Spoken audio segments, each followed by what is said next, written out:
Hello दोस्तों, कैसे हैं आप सभी। आशा करती हूँ कि आप लोग भी अच्छे होंगे। दोस्तों, कहते हैं ना, हमारे जीवन को खुशहाल रखने के लिए और हमारे लंबी उम्र के लिए अपने शरीर को और अपने मन को सुखी और स्वस्थ रखना ज़रूरी होता है। और सुखी और स्वस्थ हम कैसे रह सकते हैं? अपने मन को खुश रख के, अपने आप को खुश रख के। खुश रखने के लिए हमें हर छोटी छोटी चीज़ों में अपनी खुशियों को ढूंढना चाहिए। कहते हैं ना कि अगर आदमी की उम्र अगर 80 साल है, अगर वो और अधिक जीना चाहता है तो खुशियाँ उसे 100 साल तक भी जीने के लिए आगे बढ़ाते हैं। और अगर हमारे पास बहुत सी बीमारियां हैं, बहुत से दुख तकलीफ़ हैं, हम दिन रात चिंतित रहते हैं और इससे हमारा क्या होता है, कहते हैं जैसे एक कहावत है कि चिंता से चतुराई घटे, दुख से घटे शरीर।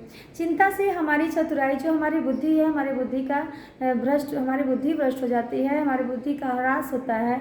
और चतुराई दुख से घटे शरीर, जो दुख होता है, जो हमारे अंदर की तकलीफ़ होती है, जो चिंता होती है, और वो हम अंदर ही अंदर हमें खाए जाती है और हमारा शरीर जो है निर्जीव हो जाता है और हम कुछ काम करने के काबिल नहीं रहते हैं, न सोचने समझने की शक्ति भी हम खो देते हैं। तो इसलिए हमें अपने आप को खुश रखने के लिए हर समय प्रयास करना चाहिए कि हम कौन सा ऐसा काम करें कि हम खुश रहें।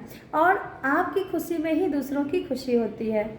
आप अगर 4 लोगों को खुश रख के, अगर कहते हैं ना, जैसे भगवान, अगर मंदिर में आप डेली पूजा करते हैं, भगवान की दिन रात पूजा करते हैं, माला जपते हैं और रामायण महाभारत जो भी करते हैं, भगवान की आराधना करते हैं और लोगों को दुखी करते रहते हैं। अगर आपके सामने आपके दरवाजे पे कोई आ जाता है तो उसे कुत्तों की जैसे डांट के भगा देते हैं, उसका अपमान करते हैं, तो इससे क्या होता है, उसकी आत्मा को दुख पहुंचता है और आपको उससे अधिक ही, आप जो भी पाप के पुण्य किए रहते हैं वो पाप में बदल जाता है। तो कहने का मतलब ये है कि अगर 4 लोगों को खुश रख के आप स्वयं को सुखी रख सकते हैं, खुश रख सकते हैं, वही सबसे बड़ा धर्म है।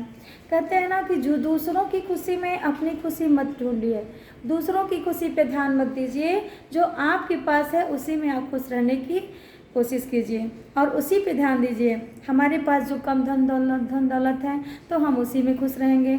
दूसरों का धन दौलत देख के हम ज़्यादा अपने आप को ये नहीं ना कर सकते कि हम भी उससे ज़्यादा अमीर हो जाएं और अपने आप को फिर टेंशन में हम डाल लें। तो इसलिए दोस्तों, मेरे कहने का ये मतलब है कि कोई भी आपके सामने परिस्थिति हो, जैसी भी परिस्थिति हो, आप उस परिस्थिति में आप अपने आप को खुश रखिए। जो भी आपके पास, आपके बच्चे हैं, आपका परिवार है, आप स्वयं मान लीजिए कोई नहीं है, आप अपने में कुछ मस्त रहिए, कुछ गाने गाइए, कुछ काम कीजिए और व्यस्त रहिए, मस्त रहिए। मिलते हैं अगले वीडियो में। बाय।